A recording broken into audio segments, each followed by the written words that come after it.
মামুনুল হকরে গ্রেফতারের হুমকি দেওয়ান না, মূলত মুসলমান হকলের মেরুদণ্ডে আঘাত করার হুমকি দেওয়া।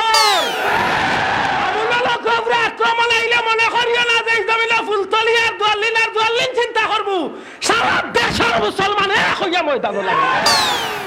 এইভাবে তারা এক একটা এজেন্ডা দিয়ে মুসলমান হকলরে পরীক্ষা করতে চায়, ঠিক না? ঠিক না?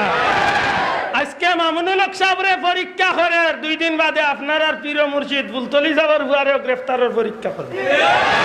দুনিয়া বাসা একজন শেখুল হাদিস আল্লামা আজিজুল হক রহমতুল্লাহ, বাংলাদেশের কওমি অঙ্গনের সবচেয়ে বড় আলিম তানছে লইলা হযরত মাওলানা মামুনুল হক সাহেব, বর্তমান বাংলাদেশের একজন সিংহ পুরুষ, আল্লাহর বন্দার সিনার মাঝে যেদিকে কুরআন শরীফ আল্লাহ রাখছেন, পাশাপাশি অসংখ্য হাদিসও রাখছেন, যার ফ্যামিলির মাঝে প্রায় 100 জন বাচ্চাই নইলা কুরআনের হাফিজ।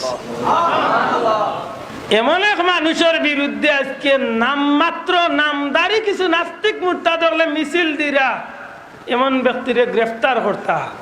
আল্লাহর কসম দিয়া কইলাম, মামুনুল হকরে গ্রেফতারের হুমকি দেওয়ান না, মূলত মুসলমান হকলের মেরুদণ্ডে আঘাত করার হুমকি দেওয়ার।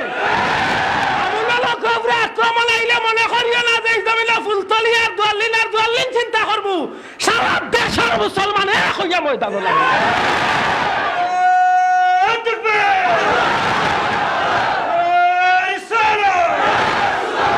আমরা মনে রাখা উচিত,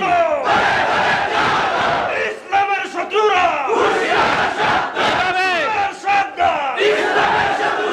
এইভাবে তারা এক একটা এজেন্ডা দিয়ে মুসলমান হকলরে পরীক্ষা করতে চায়, ঠিক না? ঠিক না? আজকে মামুনুল হক সাহেবরে পরীক্ষা করে 2 দিন বাদে আপনার আর পীর মুর্শিদ ফুলতলি যাবার বুয়ারেও গ্রেফতারের পরীক্ষা করবে।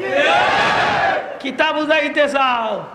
উলুর ফইর উঠলে মোর ভাল লাগি ফইর উঠে, ঠিক নি?